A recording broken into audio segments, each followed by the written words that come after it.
Long before the pyramids ever touched the sky, and even before great empires carved their names into stone, there was a land cradled between two rivers. This was Mesopotamia, a place where civilization itself first drew breath. Imagine the sun rising, its golden rays stretching over the Tigris and the Euphrates.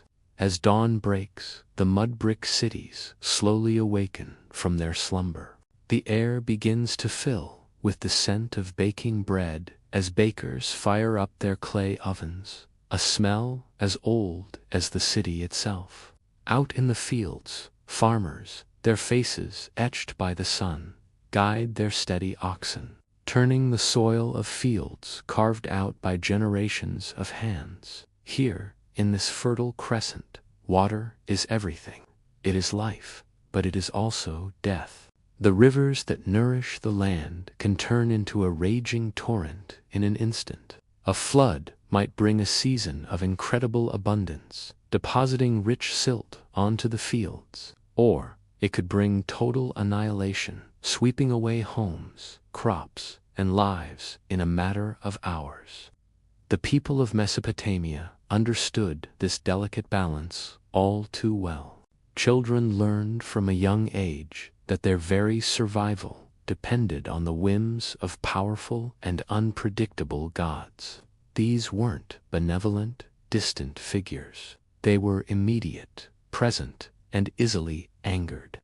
Every storm was seen as a divine message, every crippling drought a dire warning. Life was a constant negotiation with the heavens. Back in the bustling city, a different kind of revolution is taking place.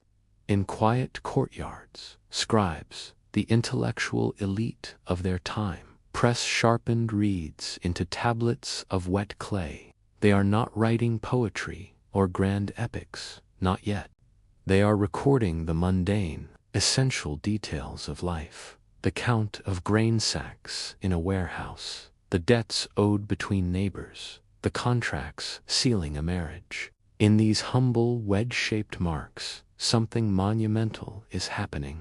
History itself is being invented. For the first time, human memory is being stored outside the human mind. This drive for order extends to society as a whole. Laws are not just spoken traditions, passed down and easily disputed.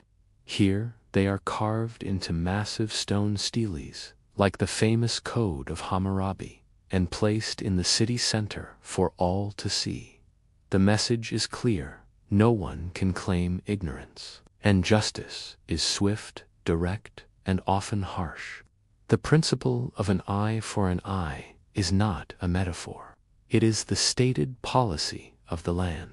The marketplace is the heart of the city, a chaotic and vibrant symphony of voices speaking a dozen different tongues. Traders who have journeyed for months arrive with their precious cargo. Lapis lazuli, a stone as blue as the deepest sea, arrives from mountains far to the east. Tin and copper, the ingredients for bronze, are bartered for wool and grain. Metal is a rarity, a symbol of wealth and power. But the most valuable commodity of all is knowledge. The ability to read the cuneiform script, to decipher the marks on the clay, is the ultimate form of power. It belongs to the scribes, the priests, the kings, those who can understand the will of the gods and the business of men. As night falls, the city's rhythm changes. The frantic energy of the day gives way to a quieter, more intimate world. Families gather inside their homes, the flickering light of sesame oil lamps casting long shadows on the walls. This is a time for stories. Elders whisper tales passed down through generations of terrifying monsters lurking in the swamplands, of great heroes who wrestled with gods, and of a devastating flood that once swallowed the entire world, a story that would echo through countless cultures for millennia to come. And high above the city, on the sacred ziggurats that reached towards the heavens. The priests carry out their nightly rituals. They climb the towering steps closer to the stars, making offerings and chanting prayers to keep the forces of chaos at bay, to ensure the sun will rise again. Life in Mesopotamia was a study in contrasts. It was fragile, constantly threatened by nature and warfare. Yet it was also incredibly disciplined and astonishingly advanced.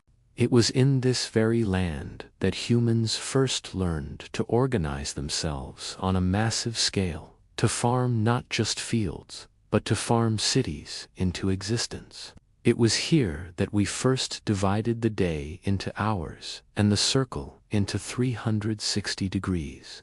It was here that civilization was born, trembling, brilliant, and utterly unforgettable. The legacy of Mesopotamia is all around us, in the laws we follow, the stories we tell, and the cities we call home. Thanks for watching. If you enjoyed this journey back in time, don't forget to like, subscribe, and hit that notification bell for more stories from our incredible past.